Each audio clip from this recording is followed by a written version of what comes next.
Assalamualaikum warahmatullahi wabarakatuh.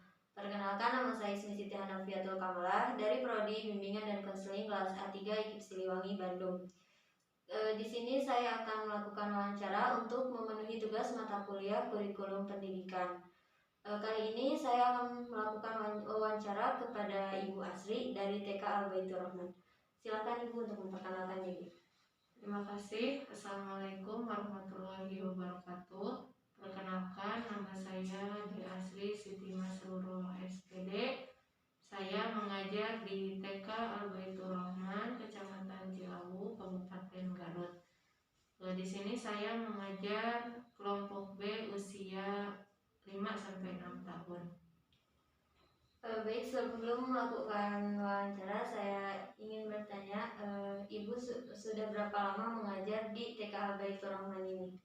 Saya sudah mengajar di TK Al-Baitur Rahman selama 8 tahun kurang lebih.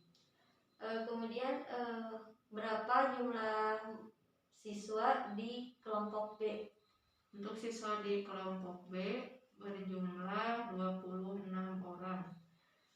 Baik, saya lanjutkan kepada saya akan lanjutkan ke pertanyaan. Untuk pertanyaan pertama, kurikulum apa yang digunakan saat ini di sekolah Al-Baitur Rahman ini? Kurikulum yang digunakan di TK kami yaitu kurikulum 2013, meskipun kami masih dalam tahap belajar dan terus belajar. Kemudian untuk pertanyaan kedua, apa kesesuaian kurikulum dengan tujuan sekolah? Kurikulum 2013 pendidikan anak usia dini bertujuan untuk mendorong perkembangan peserta didik secara optimal melalui pengalaman belajar yang bermakna dan menyenangkan, sehingga anak mencapai kompetensi sikap, pengetahuan, dan keterampilan yang mendukung anak berhasil di sekolah dan pendidikan pada tahap selanjutnya. Mungkin itu kesesuaian antara kurikulum dan tujuan sekolah kami, yaitu lebih menanamkan pada karakter. Jadi kurikulum 2013 yaitu lebih ke karakter. Kemudian untuk pertanyaan ketiga, bagaimana jika ada tujuan sekolah yang tidak sesuai dengan kurikulum?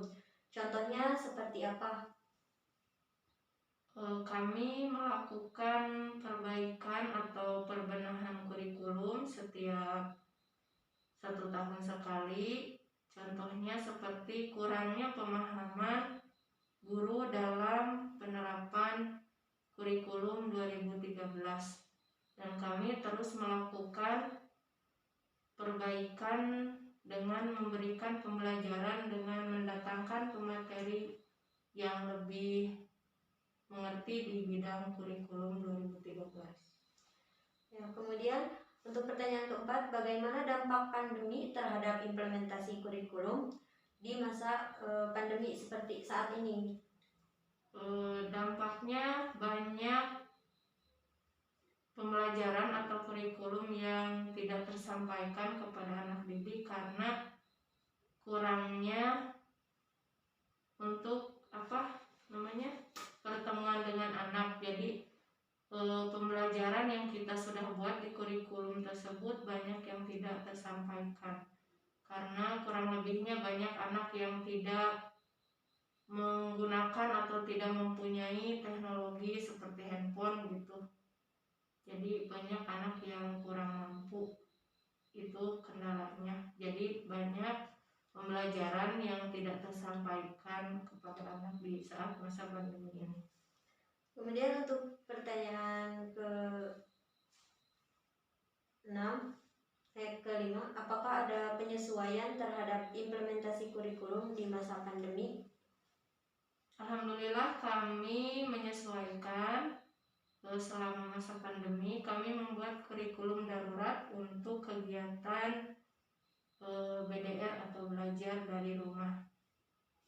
Kemudian untuk pertanyaan keenam, apa kendala yang dihadapi dalam pembuatan silabus atau RPP, khususnya ketika harus menyesuaikan kurikulum yang ada dengan kondisi belajar di masa pandemi? Sekali lagi boleh? Apa kendala yang dihadapi dalam pembuatan silabus dan atau RPP, khususnya ketika harus menyesuaikan kurikulum yang ada dengan kondisi belajar di masa pandemi? Kendalanya yaitu mungkin lebih di guru ya.